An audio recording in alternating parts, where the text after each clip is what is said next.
Here we have possibly the two most common types of guitar bridges.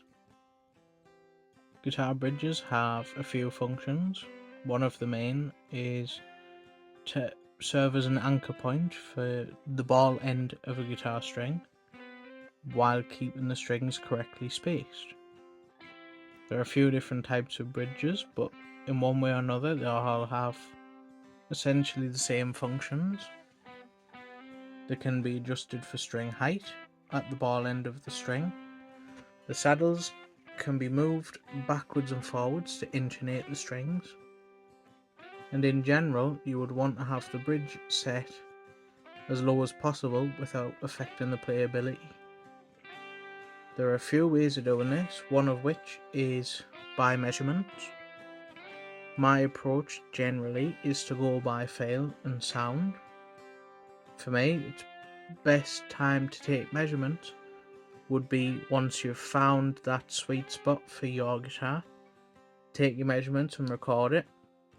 If you later decide to make any adjustments and don't like them, you can then go back to exactly how it was.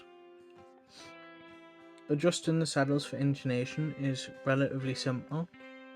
Once the guitar is in tune, you want to play the octave of each string, which would be the 12th fret. Using a tuner, you can compare how in tune the open string is to the 12th fret.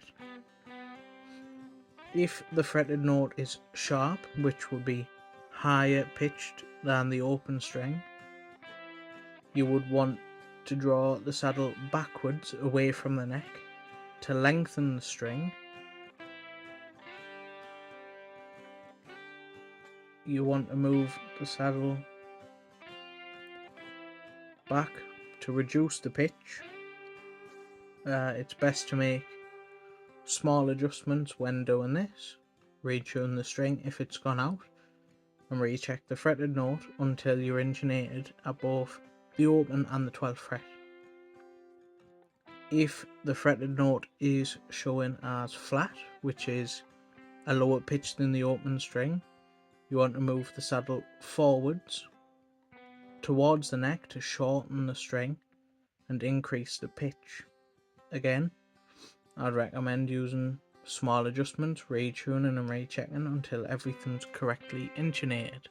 So here with these two bridges, here's what would be referred to as a tune-o-matic type bridge.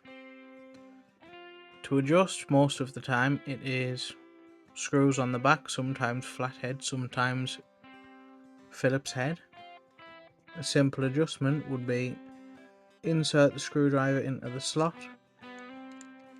and then turn it. Adjust the string backwards or forwards depending on which is needed. To adjust the height of these types of bridges, it is usually the lugs that are mounted into the guitar have a little thumb screw.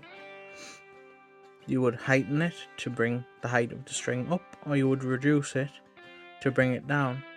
Although with lug screws there is a limit to how far they will drop and how far they will heighten. With this Stratocaster type bridge, again, adjustment screws are on the back, so insert the screwdriver slot in the slot. You would adjust it depending which way the saddle needs adjusting to intonate the string. To adjust the string height on these types of bridge, it's typical to have it be adjustable per string by these very small grub screws under the saddle. There's 2 per saddle, which can sometimes make adjusting it slightly more challenging because you want both grub screws to be balanced. For example, if